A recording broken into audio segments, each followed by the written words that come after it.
Warahmatullahi wabarakatuh. Perkenalkan, Fatul Maufiroh dari Prodi Manajemen dengan NIM 28922501115. Di sini saya tengah menjalani ujian tengah semester mata kuliah Bank dan Lembaga Keuangan oleh dosen pengampu Ibu Iva Masrifah, SEMM. Di sini saya akan membahas satu konsep bank dan non-bank. Konsep bank. Secara umum, bank adalah suatu badan usaha yang memiliki wewenang dan fungsinya untuk menghimpun dana masyarakat umum untuk disalurkan kepada yang memerlukan dana. Sedangkan lembaga keuangan non-bank berdasarkan keputusan Menteri Keuangan nomor KEP 38 MK Romawi 11972, lembaga keuangan bank LKBB yaitu suatu badan usaha yang melakukan suatu kegiatan di bidang keuangan yang menghimpun dana dengan mengeluarkan kertas berharga dan untuk menyalurkannya untuk membayar investasi perusahaan. Di sini ada contoh bank dan lembaga keuangan non-bank yang telah tadi kita bahas. Bank secara umum tuh ada bank sentral, bank umum, dan bank perkreditan rakyat. Sedangkan non-bank jenis pembiayaan, bank pembangunan, jenis investasi, dan jenis lainnya. Yang kedua kita bahas bank sentral, bank umum, dan perbankan syariah. Apa sih itu dari ketiga tersebut? Bank umum adalah bank yang melaksanakan kegiatan usaha secara konvensional atau berdasarkan prinsip syariah yang dalam kegiatannya memberikan jasa dalam lalu lintas pembayaran. Pada dasarnya fungsi sebuah bank adalah sebagai perantara keuangan. Sedangkan bank syariah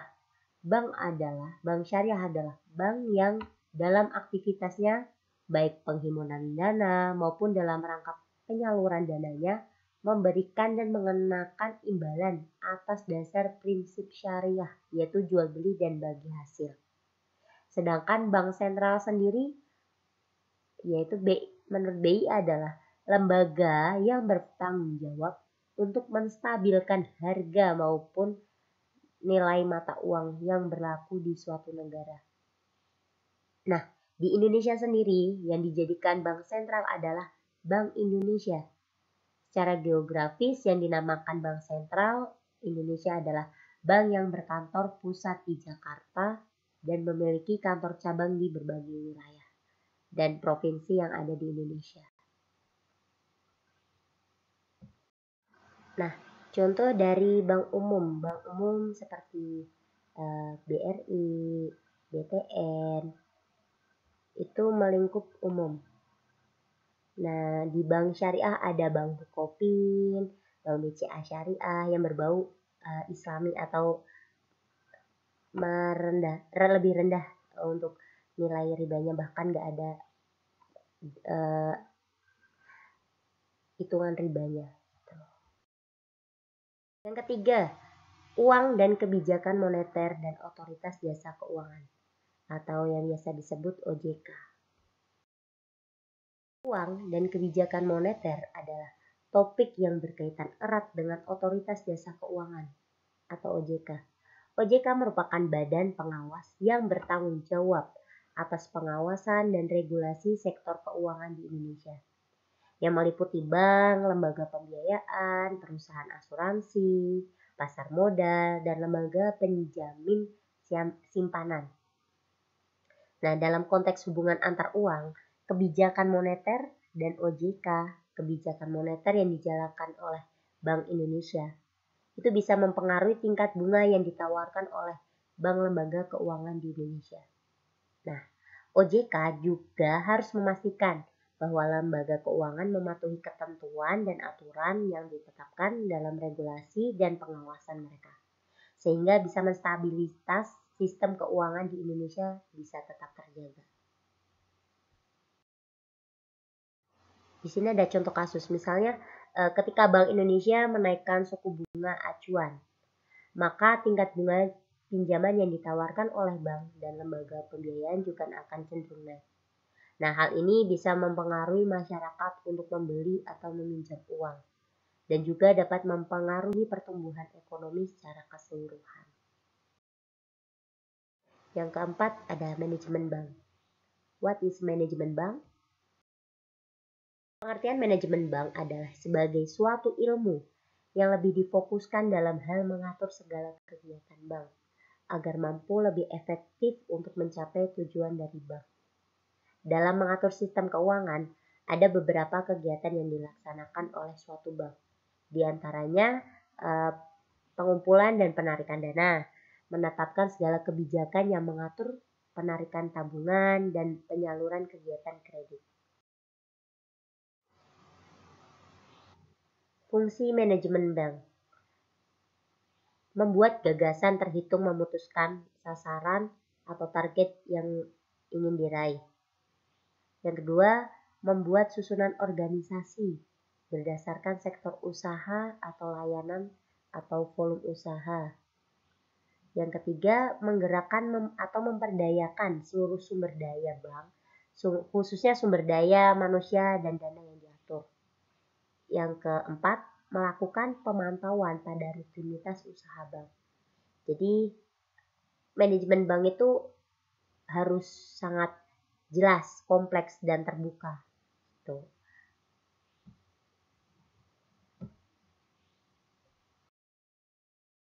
Nomor 5, ada resiko perbankan. Nah, segala sesuatunya tuh harus dipertimbangkan resikonya. Salah satunya kita terjun di perbankan. Resiko di perbankan. Nah, risiko yang dialami oleh sektor pebisnis perbankan sebagai bentuk dari berbagai keputusan yang dilakukan dalam berbagai bidang, seperti keputusan penyaluran kredit, penerbitan kartu kredit, valuta asing, inkaso, dan berbagai bentuk keputusan finansial lainnya, di mana itu telah menimbulkan kerugian bagi perbankan tersebut dan kerugian terbesar.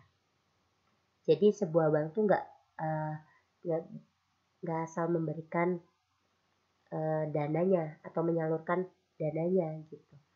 Harus mencari nasabah-nasabah yang eligible gitu.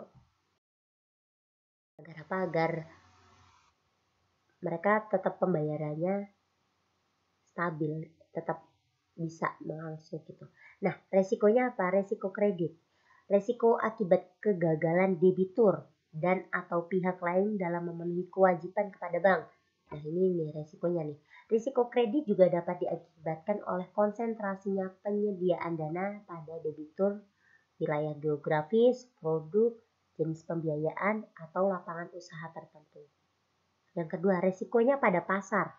Resiko pasar adalah risiko pada posisi neraca dan rekening administratif, termasuk transaksi derivatif, akibat perubahan dari kondisi pasar, termasuk resiko perubahan harga option.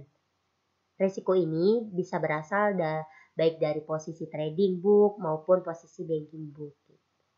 Resiko likuiditas. Risiko ini akibat ketidakmampuan bank untuk memenuhi kewajiban yang jatuh tempo dari sumber pendanaan arus kas atau dari aset likuid berkualitas tinggi yang dapat diagunkan tanpa mengganggu aktivitas dan kondisi keuangan. Nah, yang terakhir ada suku bunga dan risikonya. Suku bunga. Kalau kita masuk di perbankan pasti nggak jauh dari namanya bunga. Suku bunga merupakan dari pengguna uang atau biasa juga dipandang sebagai sewa atau penggunaan uang untuk jangka waktu tertentu. Atau harga dari meminjam uang untuk dapat menggunakan daya belinya atau biasanya dinyatakan dalam persen.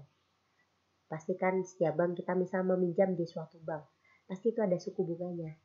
Itu upah untuk banknya. Risiko suku bunga.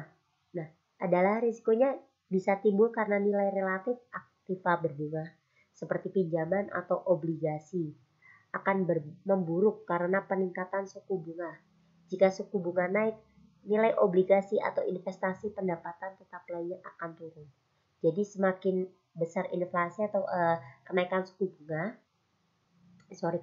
bunga di situ akan menjadi berdampak penurunan pada faktor-faktor lain gitu. Yang terakhir nih, yang 7 ya, yang terakhir fintech, leasing dan pegadaian. Nah, ini udah nggak asing nih di beberapa orang. Gadai, hak yang diperoleh seorang yang mempunyai piutang atas suatu barang bergerak. Barang bergerak tersebut diserahkan kepada orang yang berpiutang oleh seorang yang mempunyai utang atau oleh seorang lain atas nama orang yang mempunyai utang. Biasanya seperti di pegadaian. Pegadaian itu kita nggak bisa meminjam uang tanpa jaminan. Nah, di situ harus memberikan jaminan. Jadi jaminan seperti emas, jaminan BPKB atau apa yang menjadikan mereka akan memberikan pinjaman. Nah, terus ada fintech. Fintech singkatan dari financial technology, sebuah inovasi teknologi yang ditunjukkan melengkapi dan mempermudah transaksi keuangan di masyarakat. Fintech bersaing dengan institusi keuangan tradisional untuk menghadirkan layanan finansial ke masyarakat. Ini jenisnya kayak online gitu, yang di online. Leasing, udah jelas pasti kita udah gak asing dengan leasing, berasal dari bahasa Inggris lease yang memiliki arti menyewakan. Secara umum, leasing adalah setiap kegiatan bentuk penyediaan barang-barang modal untuk digunakan oleh suatu perusahaan atau perorangan untuk jangka waktu tertentu. Nah, kalau leasing ini tuh misal contohnya kita peminjaman pengambilan motor, pasti di situ terdapat leasing yang mengawasi yang apabila angsuran atau pembayaran kita ada keterlambatan, di situ leasing yang akan memproses atau mengambil barang yang telah diberikan. Itu saja dari saya. Mohon maaf apabila ada salah-salah kata atau dalam menyampaikan kurang memahamkan.